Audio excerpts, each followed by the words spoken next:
Howdy, my fellow time travelers. It's January 7th, 1969, and Jane Britton, an ambitious 24-year-old graduate student of Near Eastern Archaeology at Harvard University, just left a neighbor's apartment in Cambridge, Massachusetts, to return to her own. It was the last time she was seen alive. The next day, after she failed to answer her phone and missed an important exam, her boyfriend went to the apartment and found her dead. The cause of death was found to be blunt force trauma from a blow to the head, and a clinical exam showed she had had sex that night, but other sources said she had been raped.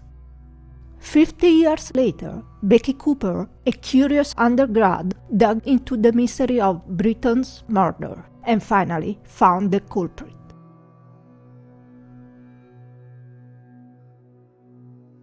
Dead Bunny will bring the rest of this mystery to you today. Who was Jane Britton, and why was Becky Cooper obsessed about finding the truth? Jane, who loved riding horses, playing piano, and painting, was a person who carried herself like she had been groomed for a prestigious university since preschool. She was the daughter of J. Boyd Britton, administrative vice president of Radcliffe College in Cambridge, and Ruth Britton, a visiting scholar in medieval history at the Radcliffe Institute for Advanced Study.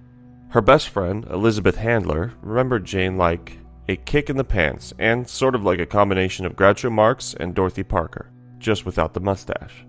A year before her death, Jane was one of several doctoral candidates who accompanied Department Chair Stephen Williams and Project Leader C.C. Lamberg-Karlovsky to a dig in southeastern Iran at the Tepe Yahya Mound, where they found what Lamberg-Karlovsky believed to be the ruins of Alexandria Comania, a fortress taken in 325 BC by Alexander the Great. Lamberg-Karlovsky later credited Britton with one of the dig's important finds. After Britton returned from the dig, she settled into a fourth-floor apartment at 6 University Road, a Harvard-owned building where in 1963, Beverly Sammons, a graduate student at Boston University, had been raped and murdered in her apartment in the same building. What happened the evening before her murder? The night before her murder, Britton and her boyfriend, James Humphreys, joined some classmates for dinner at the Acropolis restaurant and ice skating at Cambridge Common. She and Humphreys retired to her apartment for hot cocoa around 10:30 p.m., and when Humphreys left an hour later, she went across the hall for a glass of sherry before finally returning to her apartment for the night at 12:30 a.m. on January 7th. According to the Middlesex County District Attorney's Office, an autopsy found alcohol in her stomach that hadn't been metabolized. Investigators say that means she was killed shortly after she returned to her apartment that evening. From the shape of the head wounds, the murder weapon had a sharp point, but investigators could not determine exactly what had been used. Later, the investigators speculated that a 4 by 6 inch stone with a pointed end, a souvenir Britton had brought home from the Iranian dig, had been used. It was missing, and the state police found no weapon in the apartment. However, they did find a set of fingerprints which matched neither Britton nor anyone else investigators knew to have been in the apartment. DNA from the sexual assault was collected in 1969, but there was simply no technology that allowed for it to be effectively used to identify her killer at the time. Jane's neighbors told investigators the next day that they had heard someone on the fire escape connected to her apartment earlier in the evening on the night she was murdered. A second witness told police they saw a 6-foot-tall man running in the street outside her apartment at around 1:30 a.m. that morning. The investigators couldn't even be certain that the murderer had in fact used the fire escape to gain access to Britton's apartment. They saw no evidence of forced entry, and her front door had been unlocked. But there was a strange detail which immediately seemed to connect the murder with Jane's studies, and led investigators to believe that the culprit was hiding in the university. When Jane's boyfriend found her bludgeoned body, it was sprinkled with red ochre dust, just like in a macabre post-mortem ritual. In ancient Iranian rituals, along with many other cultures in the world, red ochre is sprinkled over the dead as a funeral rite.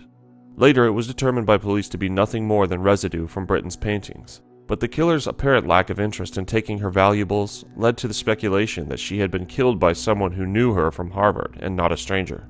They started questioning members of Harvard's anthropology department, some of whom were Britton's companions on the dig in Iran during the previous summer. According to some media reports published in the wake of the murder, there had also been hostility among the 9 participants. But as the interrogations failed to produce any viable suspects, investigators were forced to conclude that the media reports had been exaggerated. The first suspect was her boyfriend, but after a quick interrogation, the police decided to take another route. Their attention was focused on Mike Gramley, a Harvard graduate student in anthropology. He knew the victim. Britton had once had him over for tea. Another murder, 7 years after Britton's, made police reconsider him again. Gramley was suspected of killing an attractive female student during an archaeological excavation. Anne Abraham mysteriously vanished in 1976 when she and Gramley worked by themselves at a desolate remote bay in Labrador, Canada. Though the body of the 19-year-old Abraham was never found, her parents were convinced her death involved foul play. Police in Canada concluded that Abraham likely died in a tragic accident, tumbling from a steep cliff and into the water. Gramley never saw or heard anything, he told cops. He was happy to talk with Becky Cooper in her recent investigation, and denied having an affair with the young woman. What's more, he'd also become passionately involved in trying to solve Britton's murder, peppering the police with requests for information. He'd found a box in storage in a lab at Peabody Museum that was filled with red ochre and had one handful missing.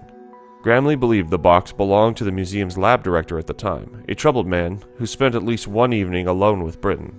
Cooper then focused on Lee Parsons, an anthropology professor who had come to Harvard in 1968 on the promise he'd eventually run the Peabody. Cooper learned that Parsons battled demons after leaving Harvard, which never gave him his promotion. He came out as gay, drank heavily, and was prone to raging outbursts. Many of Britton's friends could not imagine anyone wanting to kill her, but there was a rumor she had an affair with a professor. Who was he? Because of the Harvard and Radcliffe connections, the case attracted national media attention, but for half a century her death was a mystery with incorrect conclusions. November 2018, 2 months before the crime's 50th anniversary, news broke that had identified a suspect in the case through DNA, Michael Sumter, who had died in 2001 after being paroled into hospice care from a prison sentence that he was serving for a 1975 rape. Sumter lived in Cambridge as a young child, dated a girl in Cambridge in the mid-1960s, and in 1967 was working on an Arrow Street just a mile from Jane Britton's apartment. Sumter was arrested and convicted of physically assaulting a woman he met at the Harvard Square MBTA station 3 years after Jane's murder. But in 1975, Sumter was out of jail and raped a woman in her Boston apartment. It was then that he was sent to prison for 15 to 20 years. Just 13 months after he was paroled, Sumter died of cancer in 2001. After his death, Sumter's DNA profile was matched to the rape and murder of the 23-year-old Ellen Rutchick in her Beacon Street apartment in 1972. He was also connected to the 1973 rape and murder of 24-year-old Mary Lee McLean in her Mount Vernon Street apartment. He was also eventually connected to a 1985 rape which police say he committed after escaping from work release. In 2018, 17 years after his death, investigators finally matched the profile for Jane's killer closely enough using his brother's DNA to determine that Michael Sumter was the man who apparently scaled Jane's fire escape on the evening of January 6, 1969, and raped and murdered her in her apartment. But what was the relationship between Jane and her killer? Investigators say Sumter had no connection to Jane Britton and they probably didn't know each other. It wasn't a premeditated murder. So why, after half a century, was a student interested in this story? Cooper answered, "One of the things that captivated me most about exploring Jane's story, besides obviously Jane herself, is that it was a chance to explore the ways in which we relate to the past." But who is Becky Cooper? Becky Cooper, the student sleuth who solved the case, grew up in a tiny apartment in Jamaica, Queens. "My parents loved me fiercely, but it had been a lonely journey finding my way into a world that was bigger than they could imagine," she said, and then added, "At Harvard, I could talk about philosophical pragmatism over breakfast." She moved among clues, reverse engineering them with an open mind. When she heard the story for the first time, it was during the spring semester of her junior year. She had just turned 21 and was having lunch with her friend Lily when Lily's boyfriend showed up and started talking about a really crazy Harvard story. Cooper was one of many students who heard a mythicized version of the story, obscuring the facts and missing pieces in the process. Cooper learned of other things, for instance, that female grad students at Harvard's anthropology department until recently kept a secret file on Britton's murder that they handed down from one class to the next. They viewed her murder as a cautionary tale about the dangers that face women in academia. So what happened that scared many women who attended Harvard 50 years later? The easy answer would be nobody believed in the official version, and a lot of people knew that the culprit was probably still there, on campus, protected by the recognitions and privileges of academic power. But if we jump into the past, the crime was also part of the sexist culture of academia, particularly at its most elite levels, which was common at that time. The killer used his position to cover up every clue, and he could silence any story, control the press, and guide the police. There was an untold story of Jane Britton and her killer. Cooper, in an interview, said, "I figured out how to file Freedom of Information Act requests, public record requests. I finally had access to the database to find people's contact information." She added, "I think by focusing on who she was and what her dreams were, it's not the facts of her death and the gruesome details of the tragedy that really interested me. It was the quotes that she would make, the letters that she wrote from the archaeological dig in Iran, where she's like, 'I wouldn't mind getting married, but I also wouldn't mind having a pizza when I got home.' It's allowing the time and space and the luck to have access to these documents to really get to know somebody as a friend, not just as somebody who was killed." The biggest question on Cooper's mind was why the police questioned Professor Lambert Karlovsky, but they moved in another direction. She found that the school forced the Crimson to change its article about the murder. They couldn't have it point to one of their own. A version ran the morning of the murder, and by that afternoon there was no record of it. Suddenly everything was hushed up. The press stopped writing, the family never investigated, and the police never charged the professor. He continued to teach at Harvard as a tenured faculty member in the university's elite anthropology department. So in 2012, Cooper began attending classes led by the professor, who was 74 at the time. Cooper found that Karlovsky didn't seem at all bothered by rumors that he was the murderer, which only enhanced his dark, intimidating aura. Dozens of people at Harvard's Peabody Museum, where Karlovsky's classes were held, portrayed him as a complicated, mercurial man. Brilliant, imposing, hot-tempered, ambitious, inspiring, flamboyant, charismatic, exploitive, even paranoid, Cooper wrote. Some knew to stay away from him. Cooper found that the relationship between the professor and Jane started on the Iran dig, and when they got back, she remained attached to him. There was tension between the two. He failed her on the school's all-important general exams and warned Britton that her career would be in trouble if she didn't pass the next time. The professor was also afraid the university would find out about their affair. Jane, seeing it as a weakness, told him if she failed again, she would make their relationship public. So he went to her apartment that night. They talked briefly, and he struck her with an archaeological stone tool he had taken from the Peabody Museum. He picked up her body and hid her under his coat. He walked 10 blocks back to his office in the Peabody Museum and lay her on his desk. He stripped her naked and placed 3 necklaces on her that they found together in Iran.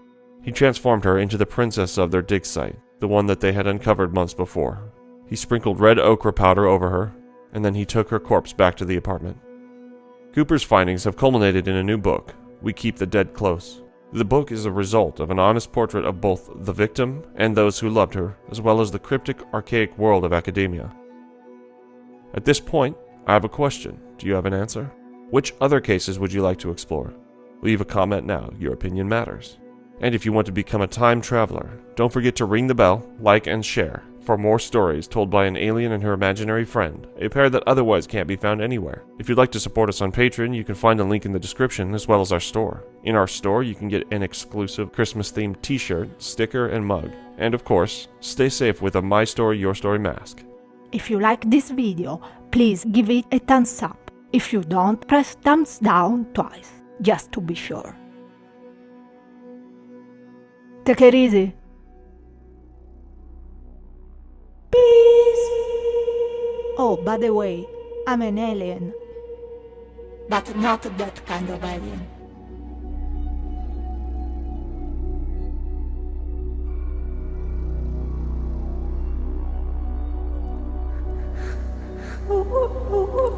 Ooh.